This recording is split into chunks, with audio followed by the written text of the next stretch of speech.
Հակոբոս թղթի ուսումնասիրությանը հասել ենք 9-րդ համարին եւ այսօր կխոսենք երկնային իմաստության գործնական դրսևորման մասին։ Ընթերցենք միասին առաջին գլխից 9-ից 12-րդ համարները։ Հակոբոս 1:9-ից 12։ Ուրեմն թող խոնար եղբայրն իր բարձրությամբ բարձենա, իսկ հարուստը իր խոնարհությամբ, քանի որ նա խոտի ծաղկի նման պիտի անցնի, որովհետև արևը ծագում է սաստիկ տաքությամբ, չորացնում է խոտը, իսկ նրա ծաղիկը թափվում է եւ իր տեսքի գեղեցկությունը կորցնում։ Այդպես էլ հարուստն է իր ճանապարհներին թառամելու։ Երանելի այն մարդը, որ համբերում է փորձության, որովհետև փորձարկված լինելով կստանա կյանքի պսակը, որ Տերը խոստացավ իրեն սիրողներին։ Ամեն։ Աղոթենք։ Մերեկնավոր Հայր, քեզ երկրպագում ենք այս առավոտ, մեր սիրտն ու միտքը բերում ենք քո առաջ, խնդրելու քո հոգու գործը, քո հոգու լեցունությունը, քո խոսքի ճանաչողությունը, որպեսզի հասանելի լինի մեզ այս առավոտ։ Ուզում ենք մտորել քո խոսքի շուրջ, քո մասին, քո խոստումների ու հասկանանք այն, ինչ որ դու կամենում ես մեզ համար։ Դրա համար խնդրում ենք, որ իմաստություն նաև տաս ամենքից, որ քո խոսքը էլ ավելի լավ հասկանանք, իմաստություն տաս քո խոսքը էլ ավելի ճիշտ կիրառելու քո կամքի համաձայն քեզ հաճելի կերպով, որ մեր կյանքի ամեն օրը ինչ որ անենք, քո խոսքը կատարողներ լինենք։ Քո անվան եւ քո փառքի համար, ամեն։ 9-րդ համարի ուրեմն բառը այս հատվածը կապում է նախորդ մտքի հետ։ Եթե հիշում եք նախորդ հատվածում մենք տեսանք, թե ինչպես է հեղինակը խոսում Աստծուց իմաստություն ձեռք բերելու մասին։ Նա ցույց տվեց, թե ինչպես է կենդանի հավատք ունեցող Աստծո զավակը լցված լինելով Աստծո իմաստությամբ, փորձությունների մեջ գտնված ժամանակ ճիշտ ընտրություն կատարում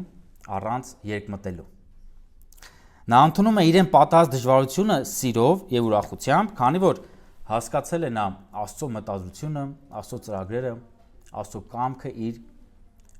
կյանքի իրավիճակների համար։ Եվ հիմա այս հատվածում Հակոբոսը բերում է օրինակներ, թե ինչպես է դրսևորվում իրական իմաստությունը։ Առաջին երկու օրինակները կապված են մարդու երկրի վրա ունեցած ֆինանսական կամ սոցիալական կարգավիճակի հետ, իսկ երրորդ օրինակը կապված է հավիտենության մեջ հավատացյալի վարձատրության հետ։ Ինչու է նա բերում հենց այսպիսի օրինակներ։ Հիշեք, թե ում է ուղղում իր խոսքը Հակոբոսը։ Նա գրում է այն մարդկանց, ովքեր իրենց հավատքի պատճառով հալածվել են ու փախել են Երուսաղեմից, թողնելով իրենց տները, ունեցվածքը, եւ հիմա գտնվելով տարբեր երկրներում ու քաղաքներում, նրանք կրում են նաեւ ֆինանսական դժվարություններ։ Շատերը կարիքի մեջ են ու անգամ այդ կարիքի մեջ գտնված ժամանակ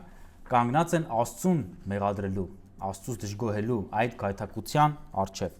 Դրա համար է ասում Հակոբոսը՝ մի մեղադրեք Աստծուն, երբ որ ընկնում եք տարբեր փորձությունների մեջ։ Նրանք կրում են ֆինանսական ճգնաժամ։ Շատերը աղքատության մեջ են հայտնվել եւ ըստ իրենց կյանքի այսօրվա իրավիճակի Հակոբոսը բերում է օրինակ, թե ինչպես է երկնային իմաստությամբ լցված քրիստոնյան նայում կյանքին, նայում իրավիճակներին, մարդկանց երկրավոր նյութական հաջողություններին, իսկ սեփական նյութական կարգավիճակին։ Հակոբոսը այս օրինակն է ընտրում, քանի որ մարդու վերաբերմունքը նյութականի, փողի կամ երկրավոր ունեցվածքի նկատմամբ լավագույն ցուցիչներից մեկն է։ Հայերեն ասած ինդիկատորը, որը ցույց է տալիս մարդու հոգևոր իրական վիճակը կամ սրտի վիճակը։ Մարդը ապրում է երկնայինը փնտրելով, թե նրա միտքը շարունակ զբաղված է երկրայինի, նյութականի հետ կապված։ Շատ հաճախ տեսնում այս խնդիրը նաև այսօրվա մեր ժամանակաշրջանի մեջ։ Եթե եւ մարդիկ թե հավատքի մեջ եղող, թե անգամ անհավատ շրջանակներում, խոսելով նյութական ու փողային հարցերի մասին, խոսում են անարդարության մասին, թե ինչու այն մեկը նյութապես ապահովված, իսկ ես ոչ, ինչու նա ամեն բան ունի, ճոխության մեջ է ապրում, սրտի ուզածն է անում, իսկ ես ունեմ բազում կարիքներ եւ իմ քրտիկով հազիվ իմ առօրյա հացն եմ կարող հոգամ։ Երբ չկա երկնային իմաստություն, երբ չկա մտքի լուսավորում, քրիստոնյան նայում է այս կյանքին երկրավոր ակնոցներով, այլ ոչ թե հավիտենական։ Նրա կյանքի իմաստի ընկալումը կապվում է այս ժամանակավոր կյանքի հետ, թե ինչպես ես ձեռք բերեմ այս կամ այն, ինչպես վայելեմ այս կյանքում այն, ինչ տեսնում եմ, այն ինչ ուրիշներն են ունենում, այն ինչ ուրիշներն են վայելում, ես նույնպես դա ցանկանում եմ։ Իսկ երկնային իմաստություն ունեցողը նայում է հավիտենական կյանքի տեսանկյունից, թե ինչպիսի կյանք է նա ապրելու մահից հետո, ինչպիսի վարձատրություն է նա ստանալու Հիսուսից, որ ունենալու է հավիտենական նշանակություն։ Այնի ժամանակավոր եւ նյութական կուտակած գանձերը ոչինչ են համարվելու հաջորդ կյանքում։ Ինչ եք մտածում, երբ նայում եք Հիսուսին, ով անգամ գլուխը դնելու տեղ չուներ։ Ինչ եք մտածում, երբ նայում եք Պողոսին եւ մյուս առաքյալներին, ովքեր Հիսուսից երկրավոր հարստություններ չստացան, բայց ապրեցին հավիտենական գանձերը դիզելով։ Ինչպիսի գնահատական կտայիք նրանց ունեցած իմաստությանը կամ իրենց կատարած որոշումներին։ Այս հատվածում կտեսնենք իմաստության 3 գործնական դրսևորման օրինակներ։ 3 գործնական դրսևորման օրինակներ, թե ինչպես է երկնային իմաստություն ունեցող մարդը մտածում, ապրում եւ գործում իր երկրավոր կյանքի ընթացքում։ Ինչպես է երկնային իմաստությունը դրսևորվում քրիստոնյայի կյանքում։ Առաջինը, որ տեսնում ենք, ուրախություն հոգևոր հարստությամբ։ Ուրախություն հոգևոր հարստությամբ։ 9-րդ համարը։ Ուրեմն թող խոնար եղբայրը իր բարձրությամբ բարձենա։ Թող խոնար եղբայրը իր բարձրությամբ բարձենա։ Հունարեն խոնար բառը թարգմանվում է նաև համեստ, ցածր կամ աղքատ։ Իսկ թե ինչպես հասկանալ այս հատվածում Հակոբոսը ինչ իմաստով է կիրառում այս բառը։ Ում է 10-րդ համարին, երբ որ նայում ենք, ում է ուղղված երկրորդ պատվերը։ Հարուստին։ Ասում է, իսկ հարուստներ, դուք էլ պարծեցեք ձեր խոնարհությամբ։ Հետևաբար Հակոբոսը այստեղ խոսքը ուղղում է աղքատ եւ հարուստ մարդկանց։ Առաջին օրինակը կապված է հենց աղքատ եղբոր հետ։ Եվ ինչ է պատվիրում աղքատ եղբորը։ Պարծենալ իր բարձրությամբ։ Այսինքն այս երկու համարները զուգահեռներ են, որ տալիս այն նա երկու օրինակ եւ համատում է աղքատը եղբոր հարուստի հետ եւ խոսում է եւ խոսքը ուղղում է այս երկու իրավիճակներում եղող մարդկանց, եղբայրներին։ Պարծենալ բառը նոր գտակարանում օգտագործվում է թե դրական իմաստով եւ թե բացասական։ Այն ցույց է տալիս մարդու արձագանքը կամ գնահատականը որևէ երևույթին կամ օբյեկտին, երբ մեկը արտահայտում է իր ուրախությունը տվյալ օբյեկտով կամ տվյալ երևույթով։ Այն թե ներքին զգացմունք է, ուրախություն, եւ թե արտաքին խոսքերի միջոցով, երբ մարդը խոսում է այն երևույթի կամ այն անձի մասին, ումով նա պարծենում է, ումով նա հպարտանում է, այն դառնում է իր գովերգության թեման, առարկան։ Բացասական իմաստով օրինակ Հակոբոսն ասում է 4:16 համարում, բայց այժմ պարծենում եք ձեր ամբարտավանությամբ։ Ամեն այդպիսի պարծանք չար է։ Այսինքն կա պարծանք, որ չար է, եւ կա պարծանք, որ բարի է։ Այս դեպքում մարդիկ պարծենում են իրենց ամբարտավանությամբ, այսինքն հպարտանում են իրենց անձերով, իրենց կարողություններով, ձեռքբերումներով, այսինքն իրենց պարծանքի թեման իրենց եսն է։ Իրենք իրենց ավելի բարձր են տեսնում եւ իրենք իրենցով են պարծենում։ Իսկ բարի իմաստով պարծանքն այն է, երբ մարդը արժևորում է այն, ինչ Աստված է արժևորում։ Այն ուրախության զգացողություն է, երբ մարդ ուրախանում է այն ամենով, ինչով Աստված է ուրախանում, եւ նա գովաբանում է այն, ինչ Աստված է գովաբանում։ Հակոբոսը պատվիրում է պարծենալ կամ ուրախանալ սեփական բարձրությամբ, կամ վկայել, կամ խոսել այդ բարձրության մասին։ Համատեքստում հիշում եք, որ Հակոբոսը երկրորդ համարում պատվիրեց ուրախանալ ձեզ պատահած փորձությունների համար։ Եվ հիմա այս օրինակով աղքատ եղբորը պատահած ֆինանսական դժվարությունների մեջ նա պատվիրում է չտրտնջալ, չդժգոհել, չպահանջել Աստծուց նյութական բարեկեցություն, այլ շարունակ ուրախ լինել։ Իմանալով Աստծո գործերն ու մտադրությունները եւ ուրախանալ ու պարծենալ քրիստոնյայի բարձրությամբ։ Որն է իրական հավատացյալի այս բարձրությունը։ Բարձրությունը խոսում է հավատացյալի դիրքի մասին, կարգավիճակի մասին։ Երկրի վրա իր սոցիալական կարգավիճակը, այո, գուցե աղքատությունն է, սակայն Քրիստոսի մեջ հաստատված մարդու կարգավիճակը անսահման բարձր է երկրի վրա եղած որևէ տեսակ կարգավիճակից։ Սա նրա հոգևոր հարստությունն է։ Այս կյանքում դժվարություններ, կորուստներ, սով ու հալածանք կրող քրիստոնյաներին Հակոբոսն ասում է. ուրախացեք, քանի որ դուք իրականում հարուստ եք։ Ուրախացեք, որ դուք Քրիստոսի մեջ եք։ Նա աղքատացավ ձեզ համար, որպեսզի նրանով դուք հարստանաք։ Դուք Քրիստոսով ձեռք եք բերել իրական հարստությունը, այնպիսին, որը հավիտյան չի թառամելու ու չի ժանգոտելու։ Եվ հարցն այն է, դու իսկապես գիտակցել ես, թե ինչն է իրական հարստությունը։ Թե դու դեռ կապված ես այս աշխարհի առաջարկած հարստության հետ, քո միտքը կապված է այս աշխարհի առաջարկածի հետ, թե այն կարգավիճակի, որը դու արդեն ունես Հիսուսի մեջ։ Այս հարցի պատասխանը կարող ես ազնվորեն պատասխանել քո անձի համար եւ նայես, թե ինչպիսի արձագանք ունես քո այս կյանքում ունեցած ֆինանսական կարգավիճակի համար։ Ինչպես ես վերաբերվում քո ֆինանսական վիճակին, երբ համատում ես քեզ գուցե հարուստների հետ կամ ապահովված մարդկանց հետ, ինչ է կատարվում քեզ հետ։ Տրտմում ես, գայթակղվում ես, ինչպես կարդացինք այսօրվա Սաղմոսում։ Քիչ էր մնում ոտքը սայթաքեր, երբ որ տեսա ամբաշտերին հաջողությունը։ Դու նույնպես ցանկանում ես այդ երկրավոր հարստությունն ու բարիքները։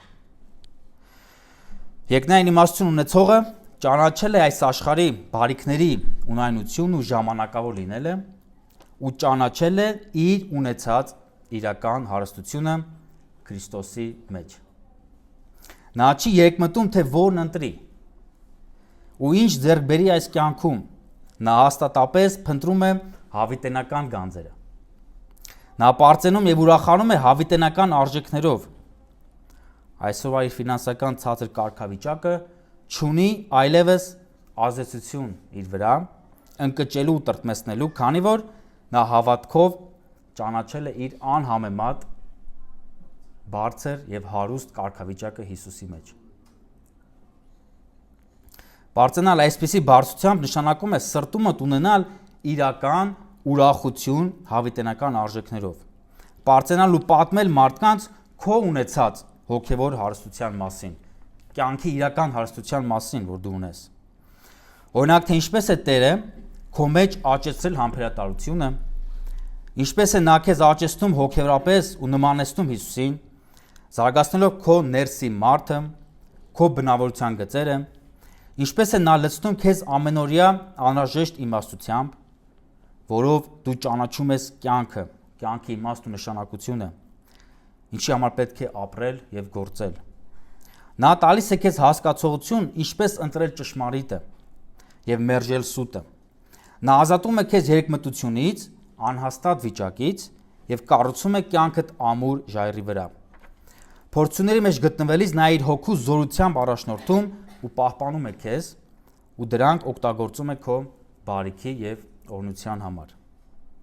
Եվ սա միայն այս մի քանի հավաներով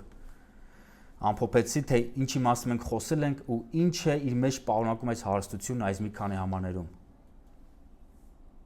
Թե ինչ է Տերը անում անգամ այդ փորձությունների մեջ, ինչ օրհնություններ եւ ինչ հարստություն ունենք Տիրոջից եւ ինչ գործ ունի Տերը մեր սրտերի հետ։ Դա մեծ հարստություն է։ Աստված բազում օրհնություններ եւ խոստումներ ունի ողջ Սուրբ գրքի մեջ։ Դրանք անհաշվելի են։ Աստծո արդեն իսկ շնորհած հարստությունը, որ մենք ունենք այս երկրավոր կյանքում, անհամեմատելի են նյութական ամեն հարստությունների հետ։ Բարձրանալ այսպիսի հոգևոր բարձրությամբ չի նշանակում մեզ բարձր դասել մարդկանցից, գոռոզանալ ու ցածրացնել մեր կողքիններին։ Այն չի նշանակում բարձրանալ այնպես, որտեղ կերևա մեր անձը, կամ մեր արժանիքը, կամ մեր վաստակը, որ ես ավելի բարձր եմ հոգևոր կյանքում, ես մեծ դիրքում եմ հասել, իսկ մյուսները ոչ, սա իմ շնորհքն է, ոչ, սա չէ պարծանքի էությունը։ Իրական ու երկնային իմաստությամբ լցված հավատացյալը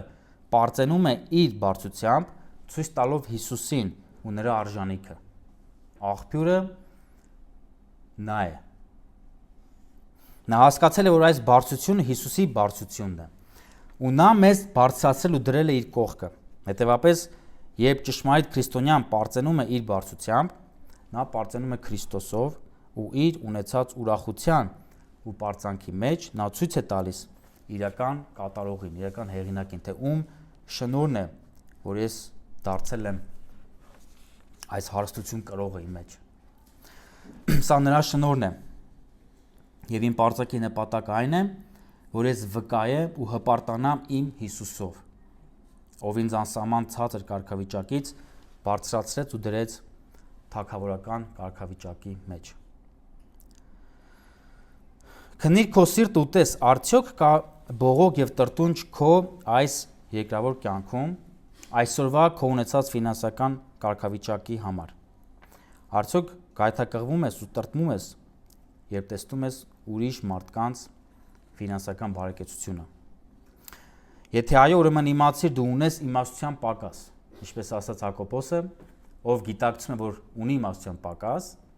թող խնդրի, թող աղոթի, որպեսզի ճշմարտությունը ճանաչի, անգամ այս հարցում, այս օրինակի շուրջ թող մտածի։ Որտեղ մենք կարիք ունենք խորապես գիտակցելու, թե ո՞րն է իրական հարստությունը, որտեղ երբ մենք ճանաչենք իրական հարստությունը, եթե ճանաչենք ինչն է իրական գանձը, եւ մեր սրտում լինի այդ գանձը, ուրեմն մենք այդ գանձին էլ կհետևենք։ Մենք պետք է լուսավորվենք եւ հասկանանք, որ էական չէ, թե այս ժամանակավոր կյանքում մենք ինչ նյութական ձեռքբերումներ կունենանք։ Կունենաս տուն, չես ունենա, մեքենա կունենաս թե ոչ, այս կյանքում եղած բարիքներից կարող ես օգտվել թե ոչ։ Այս ամենը էական իմաստը չէ կյանքի։ Սրա համար մենք չենք եկել այս աշխարհ։ Այս ամենը հանձնի Աստծո կամքին, թող նա որոշի ինչ է քեզ անհրաժեշտ ունենալ այս կյանքում, իսկ ինչը ոչ։ Անկամ երբ ունես քո ընտրության հնարավորությունը, ընտրի լավագույնը։ Փոխիր ժամանակավորը հավիտենականի հետ։ Զոհաբերիր ժամանակավորը դիզելու երկնային գանձեր, եթե իրապես հավատացել ես Աստծո այս խոստումներին։ Մարդը երկմիտ է, երբ ցանկանում է աշխարհի առաջարկած հարստությունը ու չի ապրում Աստծո արքայության շահերի համար։ Սա այդ երկմտության խնդիրն է նույնպես։ Պետրոսը երբ հասկացավ, թե ով է Հիսուս, թողեց մի ամբողջ նավ լի ձկները ու գնաց ծառայելու Հիսուսին։ Տերը գիտի ինչպիսի կյանք է ծրագրել յուրաքանչյուրիս համար այս երկրի վրա, որպեսզի հենց այդ կերպերը, հենց այդ իրավիճակները օգտագործի մեզ տալու իրական հոգևոր հարստությունը, տալու հոգևոր աճ եւ ճանաչողություն։ Հիշում եք 4 համար ասում էր, որպեսզի կատարյալ ու լիարժեք լինեք եւ ոչ մի բանի պակասություն չունենաք։ Ահա թե ինչ գործընթաց է անում Տերը իր զավակների կյանքում այս երկրի վրա։ Եվ քո ունեցած կարգավիճակը հենց այն մեթոդն, այն ծրագիրն է, որտեղ պետք է Աստված օգտագործի հենց դա քո սրտի համար։ Մեկին գուցե հարստություն տա եւ այդ հարստության միջոցով իրեն դարձի բերի։ Մեկին գուցե աղքատություն տա եւ աղքատության միջոցով դարձի բերի։ Կարևորն այն է, թե ինչ նպատակ է հետապնդում այն ծրագիրը եւ այն կյանքը, ինչի մեջ որ ես ապրում եմ այս երկրի վրա։ Ում է պետք է թե ամբողջ աշխարհը շահենք, բայց մեր հոգիները կորցնենք։ Դրա համար ուրախացիր ու պարծեցիր քո ունեցած բարձր դիրքով Հիսուսի մեջ,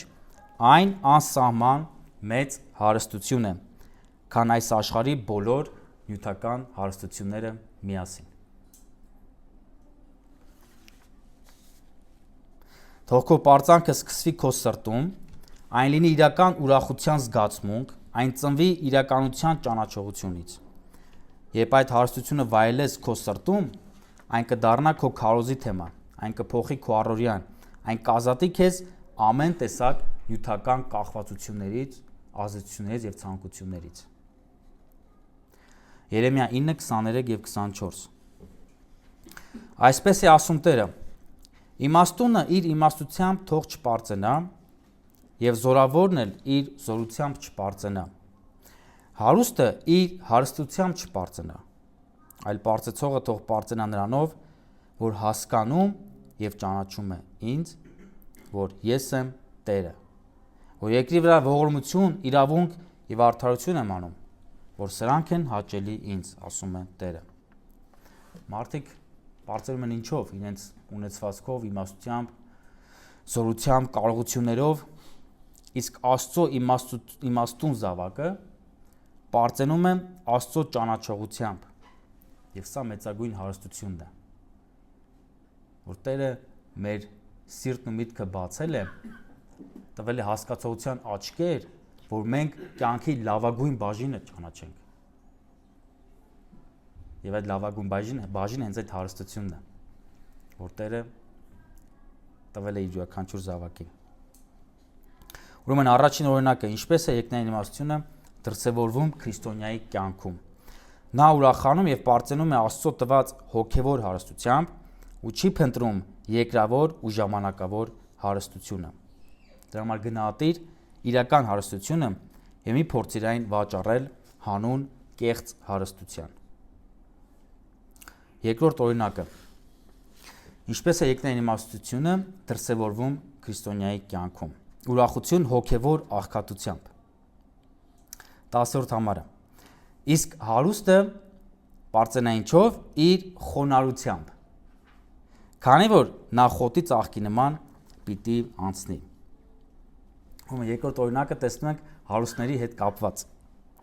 Հակոբոսը պատվիրում է հարուստներին պարծենալ իրենց խոնարհությամբ։ Ինչով է սովորաբար պարծենում հարուստը։ Նա հպարտանում է իր դիրքով, ունեցվածքով, իր խելքով ու կարողություններով։ Հարստություն ունեցող մարդը վտանգի առջև է կանգնած, դարձնելու այդ հարստությունը իր կուռքը, քանի որ նա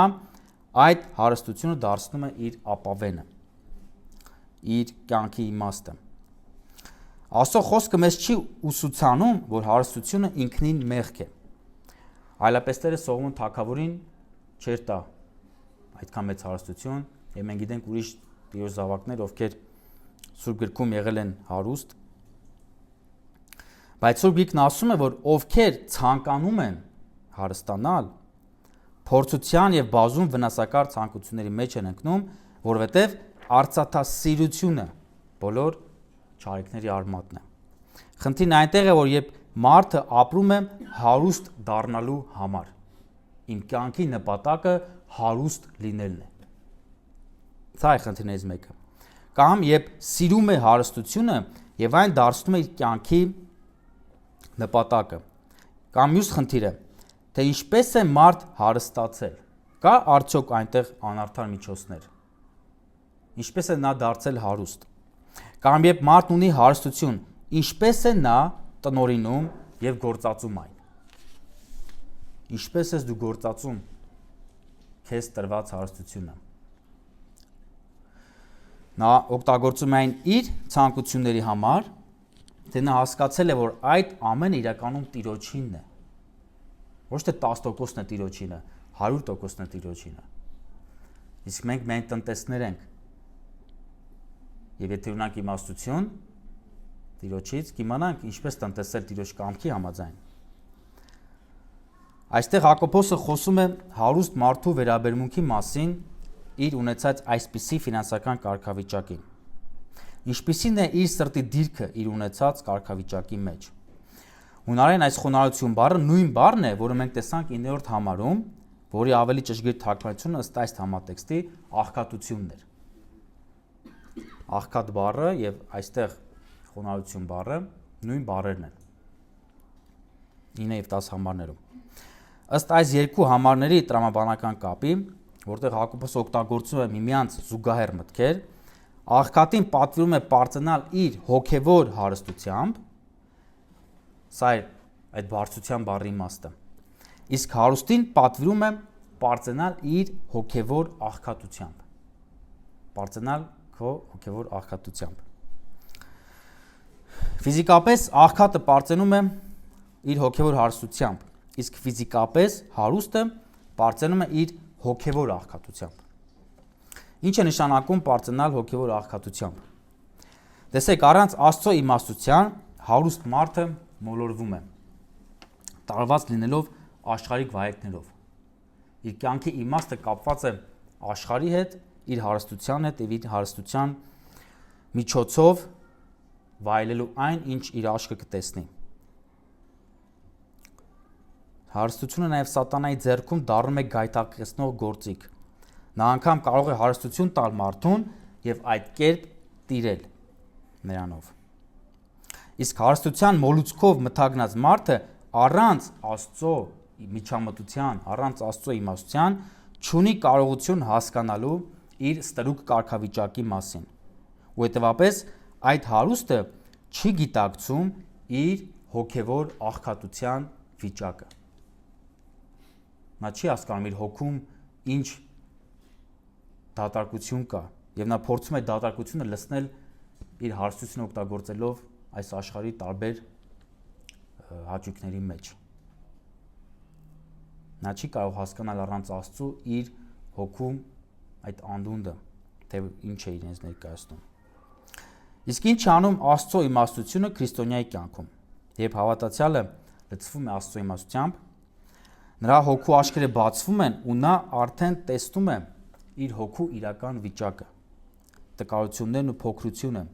եւ իր հոգեվոր աղքատությունը։ Հակոբոս ասելով հարուստներին պարծեցեք ձեր հոգևոր աղքատությամբ, նկատի ունի ուրախացեք ու պարծեցեք, քանի որ Աստծո ողորմությամբ դուք գիտակցել եք, որ իրականում առանց Քրիստոս դուք աղքատ եք։ Իսկ ձեր ունեցած այս երկրավոր հարստությունը իրականում ոչինչ է հավիտենության տեսանկյունից։ Այն պարզապես խոտի ծաղկի նման է, որ մի օր անցնելու է։ Հիսուսն ասաց Իրանի հոգով աղքատներին, որովհետև նրանցն է երկնքի թագավորությունը։ Աստված տալիս է մարդկանց մտքի լուսավորում, որով նրանք հասկանում են իրենց հոգու աղքատությունը առանց Աստծո։ Նրանք տեսնում են իրենց կարիքը, իրենց տկարությունը, որ առանց Աստծո իրենք ոչինչ են։ Եվ սա Աստծո միջամտությունն է, որ այդքան ճոխ հարստությունների մեջ գտնված մարդիկ կարող են հասկանալ, որ իրենք հոգեպես աղքատ են, լինելով այսքան ֆիզիկական, ֆինանսական հարստության մեջ։ Սա Աստծո ողորմությունն է, որ այցելում է մարդուն, որպեսզի այդ մոլորության մեջ կանգնած մարդուն հասկացնի, որ դա չէ այն հարստությունը իրական, որ դու ունես։ Գիտեք, այս խոսքը կամ ներկայացված խնդիրը միայն մեծահարուստներին չի վերաբերում։ Մարդ կարող է հպարտանալ իր ֆինանսական կարգավիճակով, անգամ ունենալով ինչ-որ առավելություններ կամ համատաբար ավելի բարձր ֆինանսական կարգավիճակ, քան շատ ուրիշներ։ Այսօր դու լինելով ֆինանսապես ու նյութապես որոշակի ապահովության մեջ, որոշակի ավելի մեծ հնարավորություններ ունեցող մեկը, ինչպես ես դիտարկում քո ֆինանսապես ավելի բարձր դիրքը քո կողքի մարդկանց հետ համեմատ։ Դու քեզ ավելի բարձր ես նկատում, ավելի իմաստուն ու խելացի, քո ձեռքբերումները վերագրում ես քեզ, քո աշխատասիրությանը, ինչով ես դու պարծենում, ինչ է քո լեզուն վկայում քեզ տրված այդ հնարավորությունների կամ այդ հարստության հետ կապված։ Արդյոք դու հասկացել ես, որ քո հոգու տկար ու կարգավոր վիճակը նույնպես։ Եթե այո, ապա պարծեցիր եւ ուրախացիր Քրիստոսով ով լուսավորել է քո միտքը, որպեսզի չմոլորվես ֆինանսական բարեկեցության մեջ ու չդառնաս մամոնայի ծառա։ Իսկ եթե ոչ, ապա սա առիթ է մտածես ու քննես քո սրտի վիճակը, ուշադրություն դարձնես, թե Աստծո քեզ տված ֆինանսական հնարավորություններդ որտեղ ես գործածում, այն քո ցանկություններին ու հաճույքներին է ծառայում, քո բարեկեցության ու ճոխությանը, թե այն ամբողջապես Տիրոջն է պատկանում եւ ծառայում է նրա նպատակներին։ Ուրիշ խոսքով ասած, ինչպեսի տնտես ես դու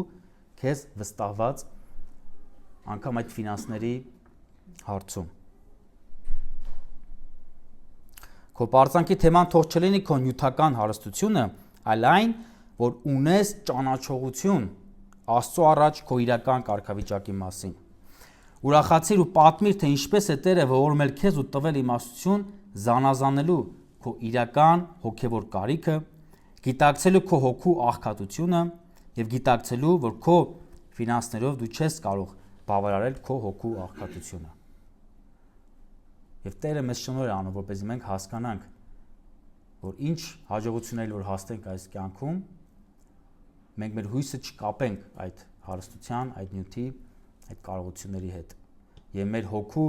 բավարարումը չփնտրենք դրանց մեջ, մեր հոգու հանգիստը չփնտրենք դրանց մեջ կամ մեր հոգու ապահովությունը։ Հակոբոսն ասաց, հարուստը խոտի ծաղկինման պիտի անցնի։ Ինչու է նա համատում հարուստին խոտի ծաղկի հետ։ Եվ 11-րդ համարում նա տալիս է հիմնավորում, որովհետև ասում է արևը ծագում է սաստիկ տաքությամբ, չորացնում է խոտը, իսկ նա ծաղիկը թափվում է եւ իր տեսքի գեղեցկությունը կորցնում։ Այդպես էլ հարուստն է իր ճանապարհներին թառամելու։ Եվ 10-րդ եւ 11-րդ համարներում ուշադրություն դարձրեք, ասում է ոչ թե հարստությունն է անցնելու կամ թառամելու, այլ հարուստը։ Նա այս մարդուն է համատում խոտի ծաղկի հետ ու ասում է, որ նա մի օր պիտի անցնի։ Ապագայում տեղ ունեցող իրականություն, որը անխուսափելի է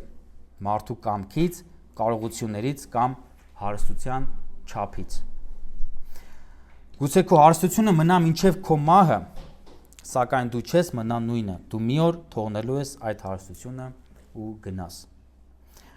Համատելով խոտի ծաղկի հետ, Հակոբոսը ուզում է ցույց տալ, թե որքան կարճ է մարդու կյանքը ու որքան դուրս է իր ղեկավարումից։ Նա հարուստ մարդուն ուզում է սովորեցնել, որ երբեք մի վստահի քո հարստությանը։ Այն չի կարող երբեք քո կյանքի հիմքը լինել։ Մենք եկել ենք այս աշխարհ եւ մենք էլ պիտի գնանք։ Այստեղ օգտագործում է 4 բայեր նկարագրելու խոտի ծաղկի կյանքը։ Նա ծագում է, արևը ծագում է, չորացնում է, թափվում է եւ կորցնում է։ Ահա թե ինչպիսի կյանք է ծաղկի կյանքը։ Իրենից անկախ արևի այրող ճառագայթները հասնելու են իրեն։ Նա չի կարող խուսափել դրանցից։ Չորացնելու են, իսկ նա կորցնելու է իր ուժը ու ի վերջո թափվելու է։ Նմանապես հարուստն է կորցնելու իր կյանքը ու իր կարգավիճակը այս երկրի վրա, այն էլ շատ կարճ ժամանակում։ Ասում է այդպես էլ հարուստն է իր ճանապարհների թառամելու։ Իր ճանապարհներին է նա թառամելու։ Քանի դեռ հարուստը զբաղված է իր ճանապարհների մեջ ավելացնելու իր հարստությունը, վայելելու իր հարստությունը, ապրելու մամոնայի համար, շուտով կհասնի Աստծո առջև կանգնելու պահը, որտեղ նա կլինի անպատրաստ։ Մարդը շարունակ իր ճանապարհների մեջ մտածում է հարստությունը ավելացնելու մասին, կարծելով, որ գուցե այնպիսի փորձություն եւ խնդրի առջև կանգնի, որ անգամ այսքան իմ ունեցվածքը ինձ չփրկի։ Ու հետեւապես նա շարունակ ավելացնում է իր հարստությունը, այնինչ պետք էր գործածեր Աստծո գործերի համար։ Պետք էր կյանքը վստահել Աստծուն, ապագան հանձնել Աստծուն, Տիրոջ ղեկավարման տակ, այլ ոչ թե պահել սեփական ձեռքերում, սեփական ղեկավարման տակ եւ հույսը դնել հարստության ավելացման վրա։ Աստծո իմաստությամբ լուսավորված մարդը հասկանում է սա եւ հանձնում է թե իր ապագան, թե իր ներկան, թե իր ունեցվածքը Աստծո տնօրինման տակ։ Հիսուս մի առակ ասաց ագահ մարդու մասին, ուզում եմ ընթերցել։ Շատ հետաքրքիր առակ է։ Ղուկաս 12:15-23։ Եվ նրանց ասաց. տեսեք եւ զգուշացեք ագահությունից, որովհետեւ մարդու կյանքը նրա կուտակած ունեցվածքը չէ։ Ում էր խոսում Հիսուս, ում էր ուղում իր խոսքը։ Աշակերտներն են այնտեղ, մարդիկ էլ կային, չէ, որ հավաքված ինքը ուսուցանում էր եւ հետո կտեսնենք, որ իր աշակերտներին է դիմում, հենց այդ մարդկանց բազմությունից իր աշակերտներին է ասում։ Հիմա նայեք։ 16-ը եւ նրանց մի առակ պատմեց ու ասաց. մի հարուստ մարդու արտը առատ պտուղ տվեց։ Եվ նա ինքն իր մեջ մտածում էր ու ասում. ինչ անեմ, տեղ չունեմ, որ իմ պտուղները այնտեղ հավաքեմ։ Եվ ասաց. այս կանեմ, իմ շտեմարանները կքանդեմ, ավելի մեծերը կշինեմ եւ իմ ամբողջ բերքն ու բարիքները այնտեղ կամբարեմ։ Եվ ինքս ինձ կասեմ. ով մարդ, շատ տարիների համար ամբարված բազում բարիքներ ունես, հանգստացիր, կեր, խմիր, զվարճացիր։ 20. Բայց Աստված նրան ասաց. անմիտ, հենց այս գիշեր հոգիդ քեզանից պահանջելու են, ինչ որ պատրաստել ես, ումն եմ լինելու։ Նույնպես է նաև նա, ով իր անձի համար գանձ է դիզում, բայց Աստծով չէ հարուստ։ Իր աշակերտներին ասաց, իսկ աշակերտները նույնպես այնտեղ էին, լսում էին, եւ հիմա նա այս առակը ասելով հիմա աշակերտներին է դիմում։ Եվ ասում. դրա համար ասում եմ ձեզ, ձեր կյանքի համար հոգ մի արեք, թե ինչ եք ուտելու, ոչ էլ ձեր մարմնի համար, թե ինչ եք հագնելու։ Հոգին ուտելիքից առավել է, մարմինն էլ հագուստից։ Ահա թե ինչպիսին է այս ագահ մարդը այս առակի մեջ։ Նրա համար կյանքի իմաստը հարստությունն է, սակայն գալու է օրը, որ այդ ամենը նա թողնելու եւ կանգնելու է Աստծո առաջ։ Ում է նա զգուշացնում ագահությունից։ Նա այս դասը տալիս է նաեւ իր աշակերտներին։ Հիսուս վերջում պատվիրեց, նախ ասեց փնտրեք Աստծո արքայությունը։ Նախ ոչ թե նյութական բարեկեցություն, ոչ թե ապրել նյութի ու փողի համար, ոչ թե հաճենալ նյութականով, այլ Աստծուն ծառայել։ Նյութականը Աստված գիտի ամեն մեկի համար ինչպես հոգա, ինչ աշխատանք տա, ինչքան ժամանակ տրամադրես դու դրան, բայց Հիսուս նրանց մտքի կենտրոնացումը նյութականից տանում է Աստծո արքայության գործերի վրա։ Ահա թե որն է ձեր կյանքի իմաստը, նպատակը, ինչի համար դուք պետք է ապրեք, իսկ նյութականը պետք է լինի այնքան, որը որ պիտի ծառայի այդ հոգևոր նպատակներին։ Տեղերը չպետք է խառնեք։ Եվ նա սովորացնում էր դա իր աշակերտներին, խոսելով ագահության մասին։ Կյանքի իմաստը երկրավոր բարիքների մեջ չէ, կամ երկրավոր հնարավորություններից օգտվելու մեջ չէ, այլ Աստծո տված առաքելությունը իրականացնելու մեջ է, որի ամենամեծ խոչընդոտներից մեկը ագահությունն է։ Երբևէ տվել ես քեզ այս հարցը. կա արդյոք իմ մեջ ագահություն։ Եթե մեզ համեմատենք այսօրվա օլիգարխների հետ, մեր աչքերին մենք շատ սուրբ կերևանք այս հարցով։ Իսկ եթե համատենք Հիսուսի ասածների հետ, կամ Պողոսի, ով ասում է առաջին Տիմոթեոս 6-րդ գլխում. ուտելիք եւ հագուստ ունենք, դրանցով բավարարվենք։ Ու ինչով զբաղվենք։ Հաջորդիվ ասում է. հետևիր արդարությանը, աստվածպաշտությանը, հավատին, սիրուն, համբերությանը, հեզությանը, հավատի, բարի պատերազմը մղիր։ Կենտրոնացում Աստծո արքայության գործերի։ Իսկ ինչ անում մարդը, նա վազում է նյութականի ու փողի ետևից։ Ըստ Սուրբ գրքի ագահությունն այն է, երբ մարդ չի բավարարվում իր կարիքների հոգացությամբ ու գնում է ավելի ու ավելի վաստակելու, որպեսզի իր ցանկությունները կատարի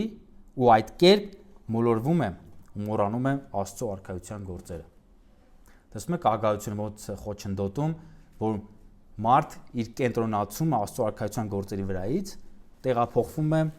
նյութական դաշտ, որպեսզի նա շատ ավելի աշխատի, վաստակի, որպեսզի իրականացնի իր մտադրությունները, իր ցանկությունները։ Մեզ թվում է, թե մենք չունենք ագահության խնդիր,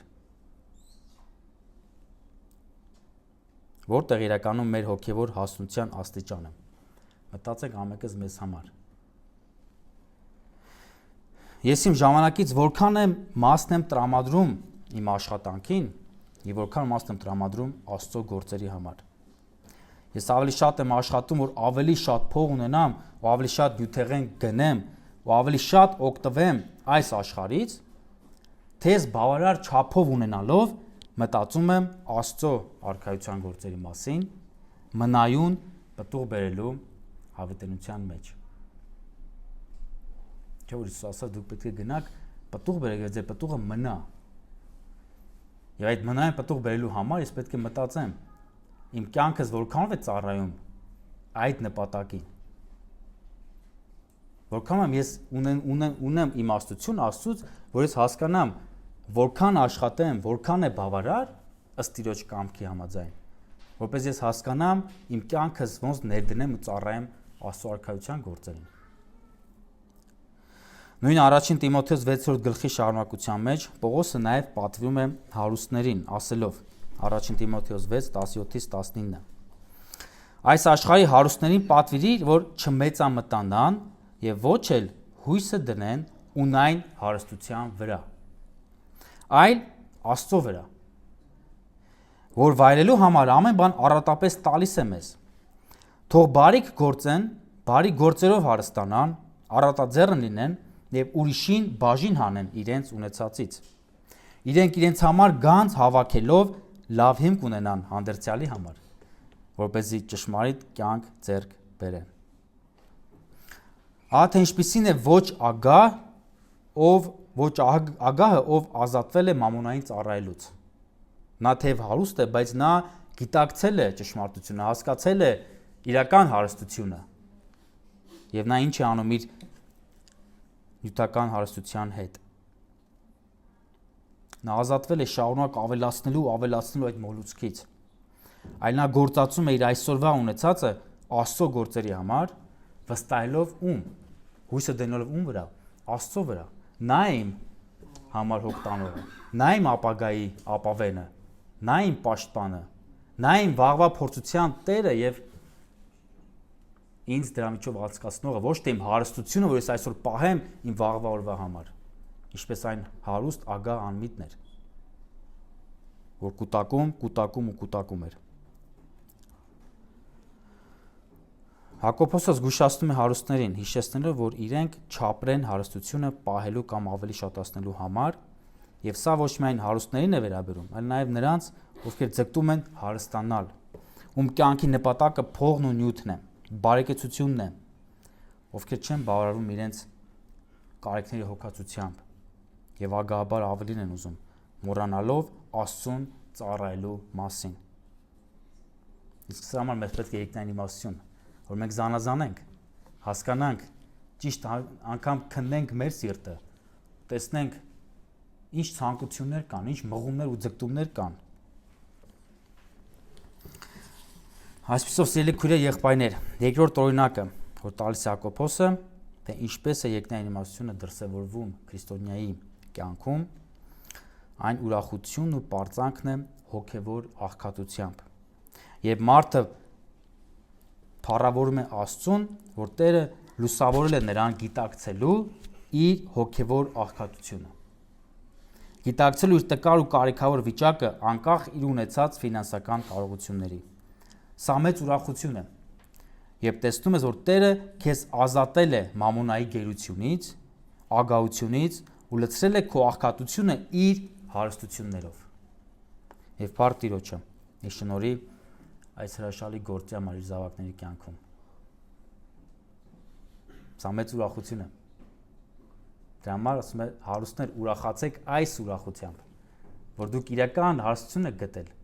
եւ ձեր աղքատությունն եք տեսել, ճանաչել եւ այդ աղքատությունը լցվել է Աստծո հարստությամբ։ Երրորդ օրինակը, որ տեսնում ենք այս հատվածում, թե ինչպես է երկնային իմաստությունը դրսևորվում քրիստոնյայի կյանքում։ Ուրախություն հոգևոր վարձատրությամբ։ 12-րդ համարը։ Երանելի այն մարդը, որ համբերում է փորձության, որովհետև փորձարկված լինելով կստանա կյանքի պսակը, որ Տերը խոստացավ իրեն սիրողներին։ Որոշ թարգմանություններում եւ մեկնություններում այս 12-րդ համարը կապում են հաջորդ բարբերության հետ, 13-ից հետո այդ բարբերության հետ են կապում, սակայն այն կապված է նախորդ տեքստի հետ, նախորդ համարների հետ, որովհետև այն եզրակացությունն է այն թեմայի, որը Հակոբոսը սկսել էր խոսել երկրորդ համարից։ Քանի որ այստեղ նույնպես խոսում է փորձությունները համբերությամբ կրելու մասին, իսկ հաջորդ հատվածում խոսելու է փորձություններից հրաժարվելու մասին, այն փորձությունից, որոնց նա պետք է թողնի եւ հրաժարվի։ Դրա համար 12-ը կապվում է ավելի նախորդ մտքի հետ։ Նաև այս համարում տեսնում ենք հունարեն 3 բառերի կրկնությունը, որոնք տեսանք այս բարբերության հենց սկզբում՝ համբերել բառը, փորձություն եւ փորձարկում բառերը։ Այս 3 բառերը մենք հանդիպում ենք նաև այս 12-րդ համարում։ Նա խոսեց փորձությունների ժամանակ համբերությամբ կրելու որոշման մասին, որի ժամանակ պիտի փորձարկվի մարդու հավատքը։ Գործի դրվի այդ հավատքը ու բացահայտվի արդյոք այն կենդանի է թե մեռած։ Եվ հիմա այս բարբերության վերջում 12-րդ համարում Հակոբոսը տալիս է քաջալերող, մոտիվացնող խոստում Աստծուց։ Ինչպես համաձայնվել ընթանալու այս նեղ դռնով, կրել դժվարություններ, ընդունել ուրախությամբ պատահած քեզ փորձությունները, ինչպես փնտրել Աստծո արքայության գործերը, քանի որ Աստված խոստացել է մեզ հավիտենական վարձատրություն։ Ահա թե ինչպիսի արդյունք է սպասում նրանց, ովքեր իրապես հավատացին ու իրապես սիրեցին Տիրոջը։ Այս կենդանի հույսը մեզ տալիս է ամրություն այսօր չթուլանալու եւ մեր առջև կանգնած փորձությունները ճիշտ եւ աստվածահաճո կերպով անցնելու։ Չերկմտելու, թե որը ընտրեմ, որ ուղղությամբ գնամ։ Հիրանալի բառը նշանակում է մեկը, ով իրապես է օրհնված Աստծուց։ Այն մարդու հոգու իրական ուրախության, ներդաշնակության մասին է, որը անփոփոխ է արտաքին ազդակներից։ Հիրանալի նաև նշանակում է այն մեկը, ով գտել է իրական երջանկությունը եւ ուրախությունը։ Ինչ ասում, ով է հիրանալին։ Հիրանալի է նա, ով կարողացավ լուծել իր խնդիրները, ազատվել փորձանքներից, հասնել բարեկեցության, ֆինանսական ապահովության եւ օրհնության։ Ոչ, հիրանալի է այն մեկը, ով ունենալով երկնային իմաստություն, համբերում է փորձությունների մեջ գտնված ժամանակ, կրելով այն սիրով եւ ուրախությամբ։ Սա տանելու նրան երանության եւ ուրախության ճանապարհով, իրական ուրախության։ Նա ընտրեց համաձայնվել Աստծո կամքի հետ, ուրախությամբ կրելու նեղությունները, որպեսզի Աստծո մտադրությունները իրականանան։ Երանությունը չի կայանում փորձությունների բացակայության մեջ, այլ Աստծո կամքի համաձայն եկած փորձություններով կյանքի մեջ, առանց որի անհնար է մարդու սրբացումը։ Ո՞րն ես նախընտրում, սրբացման ճանապարհը, թե հեշտ կյանքը։ 4 համարում Հակոբոսը ցույց տվեց, որ այսպիսի համբերատարության ընթացքը նպաստում է հոգևոր աճին։ Նա ասաց, որպեսզի կատարյալ ու լիարժեք լինեք եւ ոչ մի բանի պակասություն չունենաք։ Հետևաբար իրանությունը նաեւ հոգևոր աճի իրականացումն է։ Մենք իրանելի ենք, երբ որ ընթանում ենք հոգևոր հասունության ճանապարհով եւ գնալով նմանվում ենք Հիսուսին։ Այստեղ է իրական երանությունը, իրական ուրախությունը։ Համբերել բայը ցույց է տալիս շարունակական ակտիվ գործողություն մարդու կողմից։ Այնպես չէ, որ դժվարությունների մեջ մարդ պետք է пассив լինի եւ անգործության մատնվի։ Ոչ, մարդն ունի իր դերն ու անելիքը, որը շատ ու շատ կերպերով Սուրբ Գիրքը ցույց է տալիս։ Նաեւ Հակոբոս այս նամակի ողջ ընթացքում ցույց է տալիս, թե այդ փորձությունների մեջ համբերելու ժամանակ ինչ դեր, ինչ գործ ունես դու անելու։ Ինչու է իրանելի մարդ երբ համաձայնվում է կրել փորձությունը, որովհետև ասում է փորձարկված լինելով կստանա կյանքի պսակը։ Փորձարկման գործընթացն է միջոցը իրական օրհնության։ Ինչու՞, որովհետև քո հավատքի փորձարկումը բացահայտում է քո սիրո իրական կամ կեղծ լինելը։ Վարձը կստանան նրանք, ասում է, ովքեր իրապես են սիրում Տիրոջը, ովքեր իրական հավատացյալներն են։ Եվ սա այս իրական լինելը դու պիտի բացահայտես քեզ համար մնալով այդ փորձությունների մեջ ու տեսնելով Աստծո գործը, տեսնելով քո հավատքը, տեսնելով քո սրտի փափագները, թե որքանով ես դու ուզում անցնել դրա միջոցով, համաձայնել Տիրոջ հետ եւ ընդունել իր ծրագրերը քո համար։ Դժվարությունների մեջ նայիր քո արձագանքին, տես կա արդյոք բողոք Աստծո նկատմամբ, տես կա արդյոք տրտունջ կամ ամբողջություն, կամ կա փափագ Աստծո կամքը կատարելու։ Եթե իրապես սիրես Հիսուսին, ապա ուրախությամբ կհամաձայնվես նրա բոլոր ծրագրերի ու մտածությունների հետ։ Կկրես փորձությունները ուրախությամբ եւ կփնտրես կատարել նրա կամքը։ Հնում այս պսակը դնում էին այն մարդկանց գլխին, ովքեր սպորտային մրցումների ժամանակ ճանաչվում էին հաղթողներ, կամ թշնամու նկատմամբ հաղթանակ տարած թագավորների գլխին էր դրվում այս պսակը։ Այն հաղթանակի նշան էր։ Եվ հաղթանակը ուրախությամբ համբերելու մեջ է քրիստոնյայի համար։ Ասում է իրանելին այն մարդ, որ համբերում է փորձությանը։ Այս համբերատարության մեջ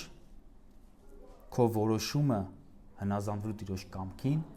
բերելու է այս վարձատրությանը։ Եվ դու ունենալու ես հաղթանակ։ Հիսուսն ասաց. «Ահա ես գալիս եմ ու իմ վարձքը ինձ հետ է, հատուցելու ամեն մեկին ըստ իր գործերի»։ Նա, ով չի հավատացել Աստծո վարձատրության խոստմանը, ինքը իրեն վարձատրում է այս ժամանակավոր կյանքում։ Մենք հավատացել ենք այդ խոստմանը, այդ վարձատրությանը, այն ինչ որ մենք ունենալու ենք Տիրոջ մեջ հավիտյան։ Եթե մենք իրապես հավատանք, իրապես վստահենք, որ Տերը այն ինչ որ ասել է, նա կատարելու է, դա այսօր մեզ տալու է ուժ, որ ես չփոխեմ, չվաճառեմ այն հնարավորությունները, որը որ ես կարող եմ ձեռք բերել գանձեր դիզելով երկնքի համար։ Ես չերկմտեմ, թե որը ընտրեմ, որի հետևից գնամ եւ որի համար ապրեմ։ Սա Աստծո իմաստության դրսևորման մի օրինակն է, թե ես ունեմ արդյոք Աստծուց իմաստություն ու արդյոք ես հասկացել եմ ճշմարիտ հարստությունը, իրական վարձատրությունը։ Ուրեմն այս իմաստության դրսևորման այս 3 օրինակները, որ մենք տեսանք, ցույց են տալիս, թե ինչպես է գործնականում այն կիրառվում մարդու կյանքում, մարդու հասկացողության մեջ եւ ինչպես այն դառնում գործնական քայլեր, ինչ արդյունք է տալիս այդ իմաստությունը։ Երկնային իմաստությունը մարդուն հասկացնում է, որ իրական հարստությունը Աստծո մեջ է, ճշմարտության ճանաչողությունն է, քո հոգու իրական կարիքի գիտակցումն է եւ հավիտենական կյանքն ու վարձատրությունն է։ Աղոթենք, որ Տերը շարունակ ավելացնի մեր իմաստությունը, որպեսզի ճիշտ գնահատենք կյանքը, արժեքները, նպատակը եւ մեր ուրախության պատճառները։ Ինչով ենք մենք ուրախանում, ինչով ենք պարծենում։ Ինչն է մեզ համար ավելի թանկ այս կյանքում եւ նաեւ եկող հավիտենական կյանքում։ Եկեք ոտքի վրա աղոթ կանենք։ Մեր երկնավոր Սուրբ Հայր, որքան մեծ է քո ողորմությունը մեր նկատմամբ, Տեր, որ դու շնորհ ես արել, որ մենք տեսնենք ճշմարիտ հարստությունը, տեսնենք ճշմարիտ իմաստը կյանքի, ճանաչենք քեզ, մեր հավիտենական Հորը։ Շնորհակալ ենք այս ճոխ անպատմելի բարձրության, հարստության համար, որի մեջ դու մեզ կանգնեցրել ես, որը որ տվել ես ճոխությամբ, եւ որը այսօր մենք կարող ենք վայելել ու վկայել ու պատմել, թե ինչ հարստություն ունենք մենք քո մեջ, Տեր Հիսուս Քրիստոս։ Թող մեզ էլ ավելի գիտակցելու քո տված այդ հարստության արժեքը, որպեսզի հասկանանք ինչի համար ապրենք այս երկրի վրա, որպեսզի չխաբվենք, չտարվենք ժամանակավորով, այլ մեր միտքը շարունակ կենտրոնացած լինի հավիտենական քո արքայության գործերի վրա, Տեր։ Թող մեզ այդ իմաստությունը շարունակ, մենք ամեն օր կարիք ունենք, որտեղ ամեն օր մեր առջև կանգնած են բազմազան ընտրություններ, առաջարկներ, խափող եւ մոլորոսնող գաղափարներ, որոնք որ մեզ շեղում են հավիտենական հարստությունից, իրական հարստությունից, Տեր։ Մենք կարիք ունենք քո, Տեր, որ դու շարունակես գործել մեր մտքերում, մեր հասկացողության մեջ եւ փառքես հավիտենական այն ժառանգության համար պահված է քո մեջ եւ մենք վստահ ենք ու մեր հույսը կենթանի է, որտեղ հիմնված է քո արածի վրա, Տեր Հիսուս Քրիստոս, ոչ թե մեր արժանիքի, ոչ թե մեր արածի, ոչ թե մեր բարի գործերի կամ տկարությունների ու մեղքերի, ոչինչ չի կարող մեզ բաժանել այն հաստատուն հիմքից, այն հավիտենական ժառանգությունից, որ դու պատրաստել ես քեզ սիրողների համար։ Մեր փափագն է, Տեր, որ մեր սիրտը շարունակ ձգտի քեզ, մեր սիրտը շարունակ ուղղվի քեզ, որպեսզի մենք սիրենք քեզ առավել ու առավել ամեն ինչից, սիրենք քեզ ամեն օր, ամեն ինչից առավել։ Քեզ փառավորենք մեր կյանքի օրերում եւ այն առաքելությունը, որ տվել ես յուրաքանչյուրիս, Տեր, օգնիր, որ մենք ամեն օր կենտրոնանանք այդ գործերի վրա։ Եվ ինչ է որ մեզ տվել ես, ինչքան է որ տվել ես նյութական այս աշխարհում ապրելու, այդ ամենը գիտենք, որ քոնն է, եւ այդ ամենը մենք ուզում ենք օգտագործել քո անվան ու քո փառքի համար, Տեր, որպեսզի քո արքայությունը տարածվի, որպեսզի դու հասնես քո ընտրյալներին ու դու ավելացնես քո ընտրյալներին քո եկեղեցուն։ Թող այս ամեն գործերի մեջ միայն դու երևաս, Հայր, Որդի եւ Սուրբ Հոգի։ Ամեն։